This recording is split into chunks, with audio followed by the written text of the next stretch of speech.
Hi, I'm Stacey Hyde, and I'm back for another episode of Better Financial Health in 15 minutes or less.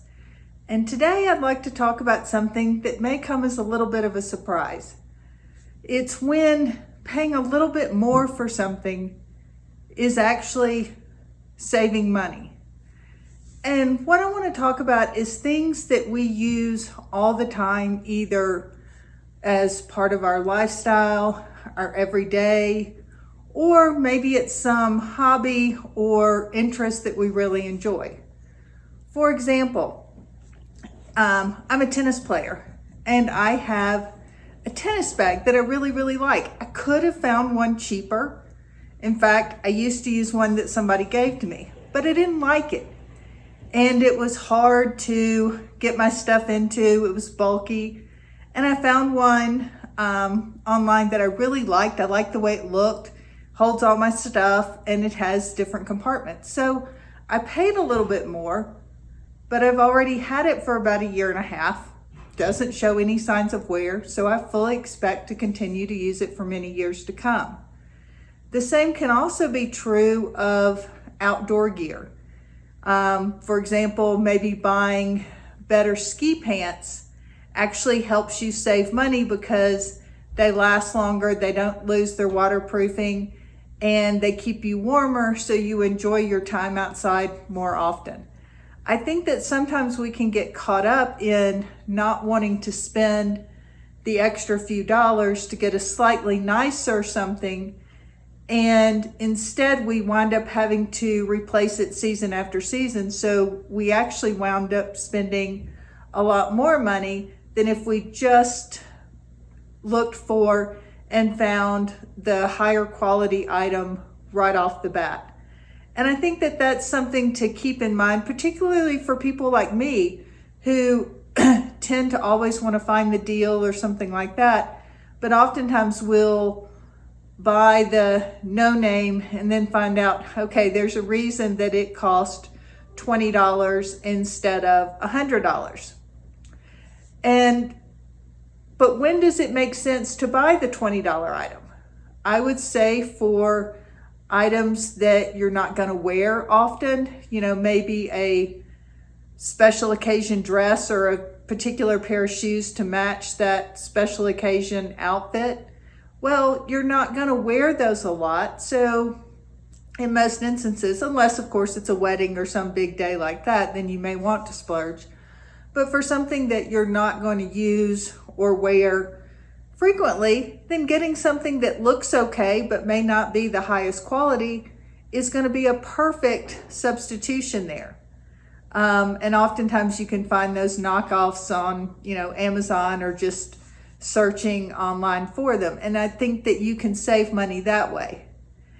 It's also the time of year where a lot of people have done big closet cleanouts, for example, for clothes. And if you go through those, it's a really good time to look and see, what have I not worn in a couple of years? What maybe even still has tags on it?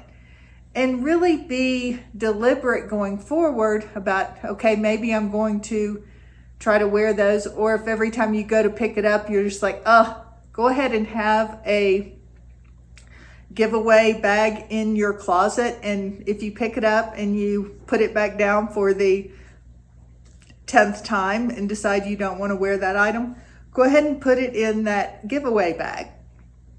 And then something that I did a couple years ago and I want to get back to, anytime you bring something new into your closet, you also have to get rid of an item. We only wear about 20% of the clothing in our closet, and that other 80% just causes the items that we do wear to be smushed together, takes up space, also takes up space in our brains and can cause anxiety because it's clutter and it's overwhelming us. So as we resolve to have less, maybe higher quality, and not worry too much about, okay, well, I wore this outfit last week.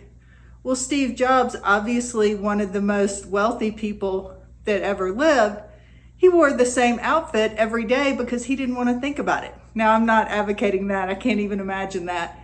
But I do understand the appeal of that and having something that you feel compliments you, you feel comfortable in, and it increases your confidence and frees up mental space to make other decisions that you have to make, rather than always thinking about which of the 80% of my closet am I going to wear today. So just to recap, sometimes buying the more expensive item is less expensive over time because it is going to work better, be more comfortable, and be more durable than having to replace it every year. One item I think back to, a couple things when my kids were little, we bought a few outfits from Land's End, was real popular back then, and we bought some outfits from Land's End for them, for my daughter, and then my son wound up wearing them, and then we wound up giving them away to my brother, and his girls wore them. So, and they always looked brand new. We did the same thing with a bicycle. We bought a bicycle for my daughter, my son used it, then we gave it to some friends, and their kids all worked their way through it. So it was not sort of disposable. We probably paid twice as much as we would have paid for the big box retailer bicycle, but we felt like a safer bike. It was certainly sturdier, and it grew with the kids, so we got a lot of use out of it. So those are just some examples that you may want to consider in your own household, and I hope your new year is off to a great start. Thanks for tuning in. This has been another episode of Better Financial Health in 15 Minutes or Less.